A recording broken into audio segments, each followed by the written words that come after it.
السلام عليكم ورحمة الله وبركاته. وعليكم السلام ورحمة الله وبركاته. كيف حالك يا أخي؟ الحمد لله أنا بخير. ما اسمك الكريم؟ اسمي أحمد. يا أخي لعلك طالب جديد. نعم يا أخي، أنا طالب جديد التحقت بالمدرسة لكي أتعلم اللغة العربية. نعم يا أخي، لماذا تريد أن تتعلم اللغة العربية؟ يا أخي أريد لأن اللغة العربية ذريعة ووسيلة لفهم القرآن والحديث، لا سيما العربية. وفي أي مدرسة تدرس وتتعلم اللغة العربية؟ أدرس بالجامعة الجويدية التي تقع في منطقة شوركوت كانت، أتعلم فيها اللغة العربية. ما شاء الله. من يشرف على نظام المدرسة ومن يديرها؟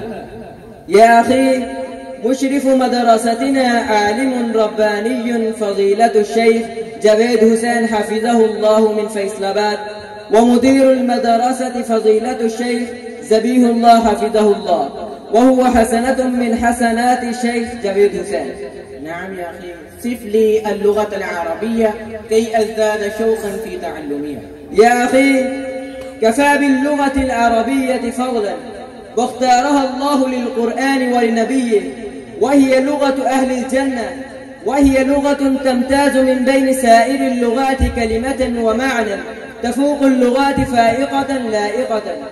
ما أحسن هذا. هل هناك ميزة أخرى للجامعة الجويدية؟ نعم يا أخي، يهتم الطلاب نطقا بالعربية ويواظبون عليها، فالبيئة بيئة العربية، والأساتذة مساعدون على ذلك، وتنعقد النوادي للعربية والمجالس الخاصة، وتجري المسابقات بين الطلبة. شكرا يا أخي، لقد زدتني شوقا ورغبة في تعلمها، وملأت قلبي شرحا وفرحا للجامعة الجويدية. أيدك الله وجعلك مفتاحا للخير. إلى اللقاء، مع السلامة والسلام.